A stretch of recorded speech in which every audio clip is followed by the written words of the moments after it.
If you ask a Yakuza fan to rank their favourite Yakuza games, I'm pretty sure most fans would have Yakuza 6 on the lower tier, and I don't blame them. While it is the first game on the Dragon engine, which means everything does look nicer, it's clear that the game was released sooner than it should have, and because of that, a few sacrifices had to be made and a few corners had to be cut. For example, Kamurocho had a few areas cut off, namely the Champion District and Park Boulevard.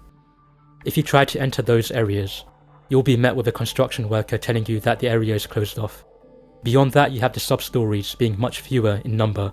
Now, I'm perfectly okay with having fewer sub-stories if they are of a high quality, and Yakuza 6 does have some pretty good ones, such as the story with Haruka's fan, Onomichio, the Pocket Circuit Fighter sub-story, the girl who can leap through time, and that's just to name a few. But the problem is that a significant portion of the sub-stories are tied to the minigames. In other words, they are just glorified tutorials, such as the Rizap workout minigame, the live chat, the clan creator, the cat cafe, the baseball minigame, and more. If you remove those tutorials, you'll find that there's not as many story-based sub-stories. Then there's the combat, which was stripped back to one style. Not only that, there's fewer heat actions and the extreme heat mode is quite janky. Kiryu is also really slow and sluggish at first. While I do think the combat is quite clunky, I don't think it's anywhere near as bad as people say it is, which I'll get into later. So yeah, Yakuza 6 does have its issues, but those of you who have been subscribed to me for a long time know what I'm about to say next. I'm somebody who likes to focus on the atmosphere and tone of games, to the point where I'm willing to look past some of the shortcomings. I do think Yakuza 6 does a good job in those areas, and in some cases it does it better than the other games. So let's get into it. What do I like about Yakuza 6? Kamurocho. At night. Notice how there's no green tint, no blue tint, or whatever tint RGG wants to add in their later games, and surprise surprise, it looks so much better. I know the tints were added to the Kiwami games to portray a different time period, but I didn't think it was necessary. In Yakuza 6, the colours are more distinct, the lights are shining just a bit more, the reflections feel stronger. Everything just pops out a lot more, and that's because there is no filter washing everything out. Everything feels more alive now, which is how Kamurocho should be. It's also the most immersive it's been. You can enter a lot more interiors, there's no loading, and you can even do some parkour. Kamurocho is more interactive now, which makes it more immersive and more alive. You then have Onomichi, which is a huge contrast to Kamurocho. Onomichi might just be one of my favourite new areas in Yakuza. There's a natural beauty to the village which I love. You have the bright lights, the ambience, and the constant activity in Kamurocho, whereas in Onomichi it's the complete opposite. There's just a quiet, peaceful and homely vibe to it. It feels really cozy and personal. I'm gonna spit some poetry here, but it feels like the village is one big blanket tucking you in. I'm somebody who lives right in the city. I walk down the street and I'm surrounded by tall buildings. But Onomichi feels really nostalgic to me for some reason, and I don't know why. Maybe my heart yearns to live in a coastal village. So yeah, the two areas do a really good job of nailing the contrasting atmosphere and ambience. Beyond the two areas you have the story. Yakuza 6 was touted as the grand finale of Kiryu's story, which we know by now was a complete lie, Daidoji jump scare. But at the time of the game's release, we didn't know about any of that. Now, I'm not going to talk about the intricacies of the story. I instead want to talk about how it was portrayed. The story does have a grand and theatrical feeling to it. I don't know if it's just me, but I feel like the cutscene direction in Yakuza 6 is different than the other games. You have the camera lingering on a character's face just a tad longer than usual. You have the lower depth of field, which makes the character the focal point of the cutscene, and the quiet moments of the cutscenes are given more time to breathe. To this day, 8 years after the game has been released in the West, I still think Yakuza 6 is the most cinematic Yakuza game. You also have the themes of the story which I liked. The focus on familial bonds gives the game a somber and reflective feeling, suited to a grand finale. Kiryu is old now. The world has passed him by at this point. You have everyone calling him a washed up has-been, a fossil, and I also find it ironic how you're playing Yakuza 6 in this brand new shiny Dragon engine. yet you're still playing as Kiryu, who is a relic of the past. So it's clear with the story that the focus is on Kiryu approaching the end of his life. During the story, he meets a variety of people with their own familial bonds, some out of customs, some out of admiration, and some out of atonement. And that causes him to reflect on whether he spent enough time and showed enough love to the people he holds dear, and whether he has any regrets. I just love how reflective the game feels, and the message and moral of the story is some of the strongest in the entire series.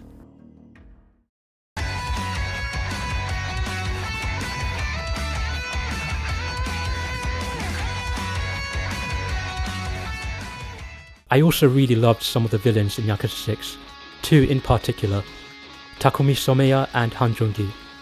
They are some of my favourite villains in the entire series and have some of the best boss themes too. I love how they represented the newer generation of the criminal underworld and how different their ideals were, especially Someya. To him, the Yakuza traditions are nothing but a nuisance, a practice of a bygone era, to the point where he doesn't even have any ink on his back, which is a contrast to Kiryu. To Kiryu, the ink on your back and living by your ideals define you as a man and as a Yakuza. It was nice to see a clash between the old and the new.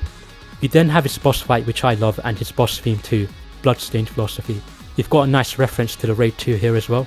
Yakuza 6 has some of the best dynamic intros in the series now that I think about it. The fight takes place in Onomichi and I just love the contrasting nature of it. Within this quiet and homely village, you have two guys fighting on the top floor of a luxurious hotel.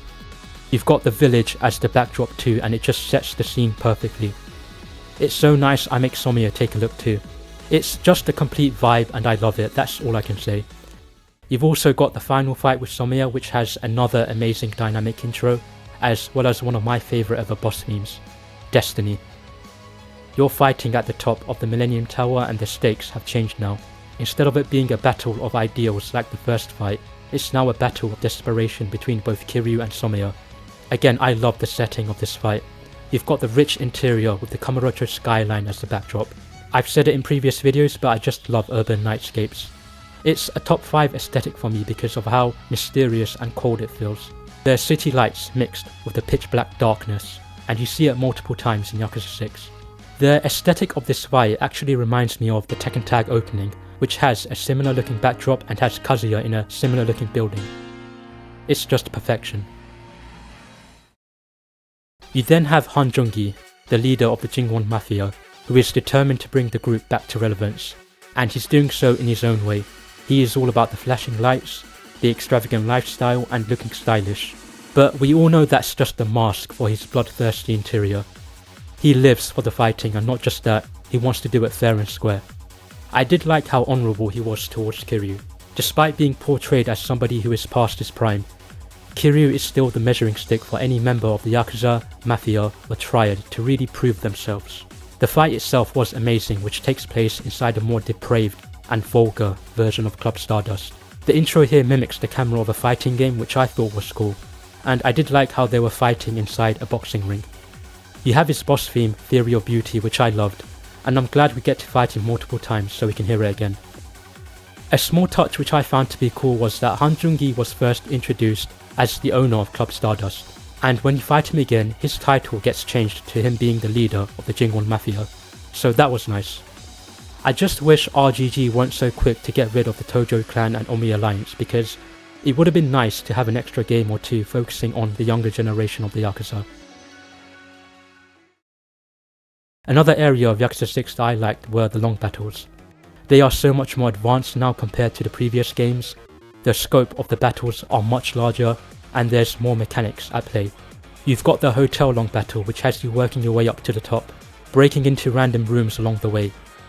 You've got the Little Asia long battle, which has you doing stealth sections. You have the Shangri-La long battle, which has you doing some platforming. You've got the Shipyard long battle, which has you doing parkour. You've got the Shipyard long battle, which has you doing parkour. You then have the Millennium Tower long battle, which is one of my all-time favourites. You're working your way up from the bottom with this amazing track playing, going through various rooms, running various gauntlets, fighting multiple enemy types, dodging helicopters, shooting helicopters, You've got the Kamurocho skyline as the backdrop, it's just perfection. Yakuza 6 is pretty damn good. Since we're talking about battles, I guess now would be a good time to get into the combat. Earlier I mentioned that Kiryu is slow and sluggish at first, but once you get the correct upgrades and you approach the game in a certain way, you'll find that the combat is better than you think.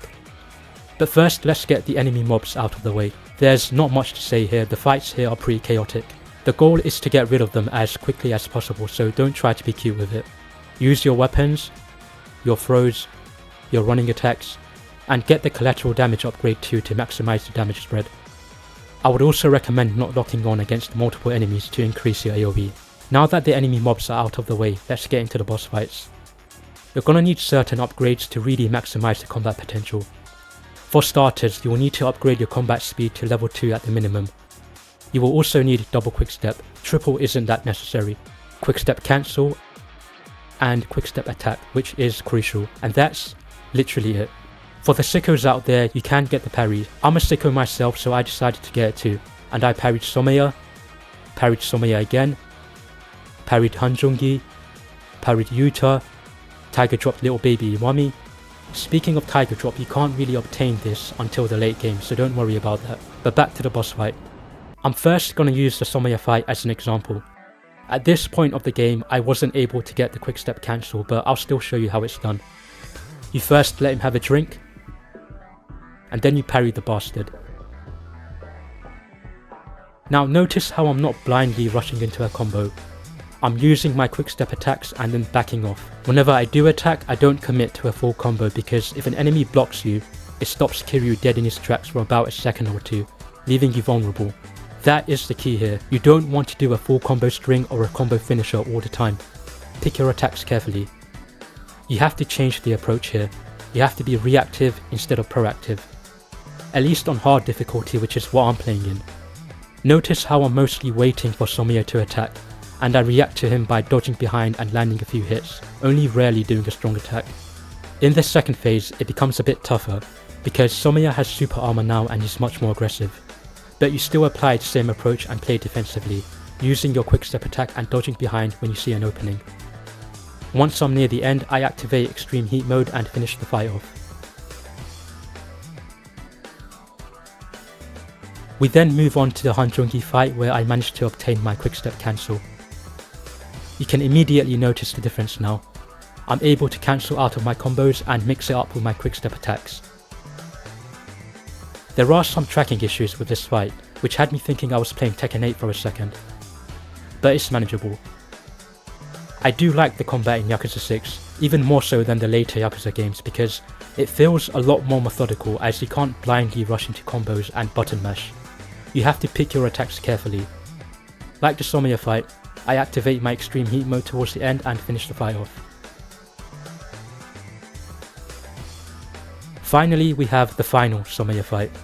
I don't want to get into all the boss fights because we'll be here all day. By this point, I have all the upgrades I need and you can see the improvement. I'm using my combo finishers, I'm using my heat actions, I'm just in my element now, while still playing conservatively.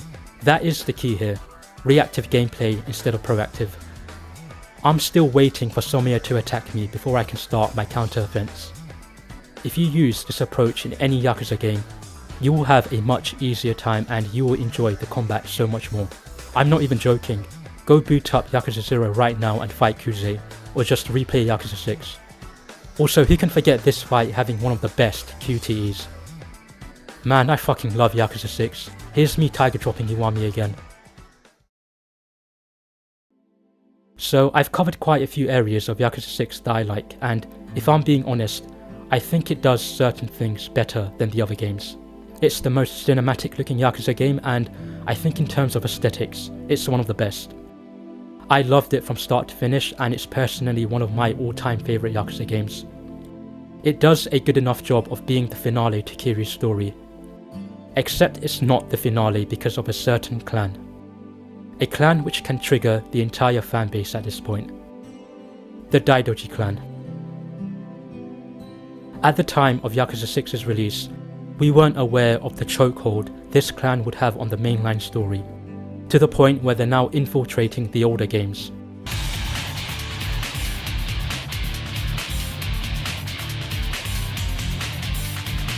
I don't know what RGG's plan for the Daidoji clan is, but I hope we get a conclusion to their arc sooner than later, because I don't think there's a single person out there that actually likes them. But I'm not going to complain about them here. This video was to show some love to Yakuza 6 because it deserves it. I love Yakuza 6 and that's all there is left to say, to be honest. Thank you for watching, feel free to subscribe, I'll catch you later. Daidoji jump scare, okay my bad, I'll leave you guys for real, catch you later.